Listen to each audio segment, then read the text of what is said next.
All right, so this one is going to take a little bit of extra work because we involve a weak acid, and that means that the salt that's generated will count towards some pH. So it's a little bit of extra work when you're doing these. So the first part, though, is something you've seen before. It's just figuring out that one's pH. So we just take that, we add it to water. We're going to get CH3COO minus plus H3O plus. We already know the Ka is equal to H3O plus times CH3COO minus over CH3COOH. And then it's telling us that we have 0.10 molarity. The volume doesn't matter because you're going to have the same pH whether you have a little bit of that molarity or a lot of that molarity. As long as the molarity is in pH, you're good. So ICE 0 minus, oops, that's a little high, minus X. So 0.10 minus X. Note that I'm going to say that X is way, way less than 0.1. So I'm going to put that value in like that. So the Ka, if I look it up on the chart, is 1.8 times 10 to the minus fifth. I've got X times X on top, which is X squared. And on the bottom, I have that rounded 0.10 value. So I'm going to do 1.8 e to the minus fifth times 0.1.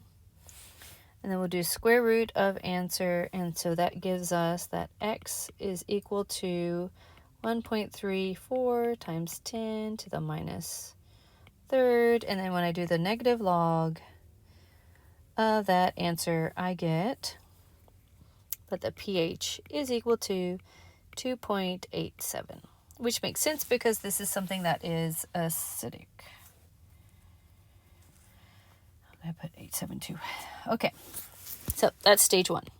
Stage 2, I'm going to actually do a reaction.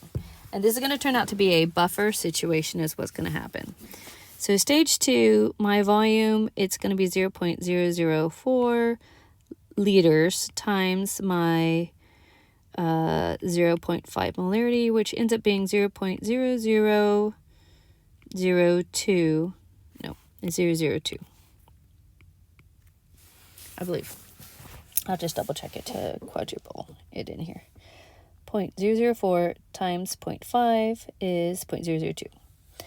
All right, and I'm going to go ahead and just do these ones in here too. This one is going to be 0.0025. I've already done this one in the other problem, so I kind of know what they're going to turn out to be. That one's going to be the 3.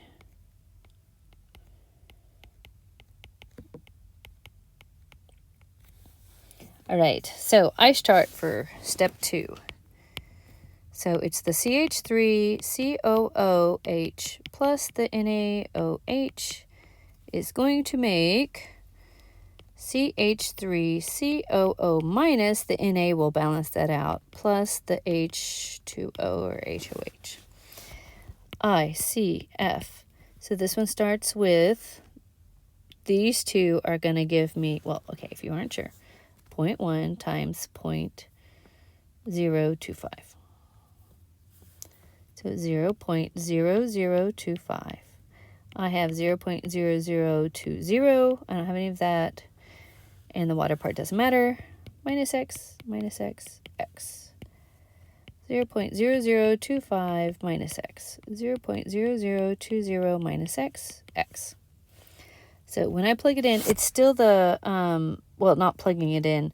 I can work this like an ice chart, but what I can also do, let me change that so it's an ICF, because I was like, something doesn't look right. Let me fix this. Hang on. So I'm going to just subtract my smallest value, 0.0020, and then this is gaining 0.0020. So that gives me 0.0005. And then 0.0020. Now I can jump to Henderson-Hasselbalch, negative log of, and the P and the Ka is 1.8 times 10 to the minus fifth, plus the log of the salts, 0.0020 over the remaining acid. So that gives me negative log of 1.8 e to the minus fifth plus the log of 0.120 divided by 1235. And so that gives me that the pH is 5.3, 47. So that's that pH. That's stage 2. Now stage 3 is going to be a little bit more time consuming because it's going to flip a few things around. Stage 3 with a weak acid deals with figuring out the salt pH. So it's just a little bit of a pain. I'm going to go ahead and copy this chart over though. Copy. And so if it were strong, it'd be great because the salt is neutral. So this is stage 3. So for stage 3, this is 2.5. So that means that that's 2.5. It means that everything we subtract is all different. Minus 0.0025, minus 0.0025, and then plus 0.0025. So I like to say with these ones, I'm always like, okay, look, all I've got is something in the salt region. So I gotta flip the salt and do an ice chart with it. There's not like a shortcut for that one. So CH3COO minus plus water goes to CH3COOH plus OH minus. That is a KB. And so the KB is OH minus times CH3COOH. There's no plus with that. Trying to not have this video run too long. So many steps. CH3COO minus. Note that I don't have a KB. I only have Ka for this guy because this is that same acid I've been dealing with the whole time. So initially I have that. And I don't have any of those. Minus X, X, X. See, this is an ice chart now. This is what makes the salts part so annoying on these. So 1 times 10 to the minus 14th over 1.8 times 10 to the minus 5th. Again, that's the Ka of that acetic acid. This will be X times X, which is X squared, over, and again, I'm going to assume that X doesn't matter. So I'm just going to put in 0.0025. So when I solve that, I'm going to get 1e to the negative 14th divided by 1.8 e to the minus 5th times 0.0025. And then I'm going to take the square root of that.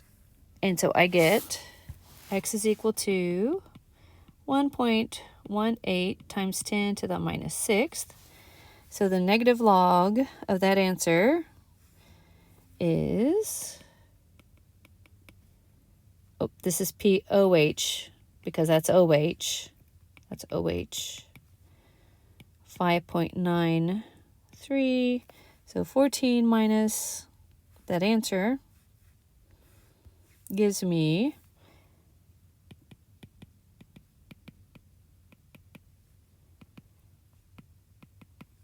8.071. So that's my pH for that one. Whew. All right. Now, finally, I can do my last stage. The last stage is kind of like the shortest stage of all of these when you have a weak and a strong, in my opinion at least. So I'm going to come back over to here. This is how much is added. So I've got excess base. So again, I'm just going to copy my same ice chart, but I've got different values. So this is stage 4.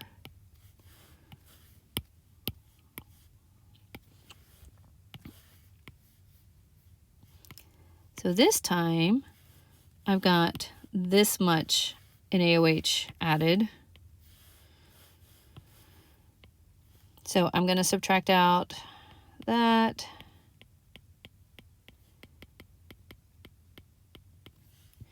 So I don't have any of that. 0.0005. And this is 0.0025. So here's the deal though. This is a strong acid, and although this will give us something, that's a strong base. This will give us a little bit of like acidity or something to work with. The problem is that the amount, like this still, that's not actually how much H plus is generated. You would have to like go over to here. So we actually can see if you've got that much, then when you look over here, this is the amount of X that's generated.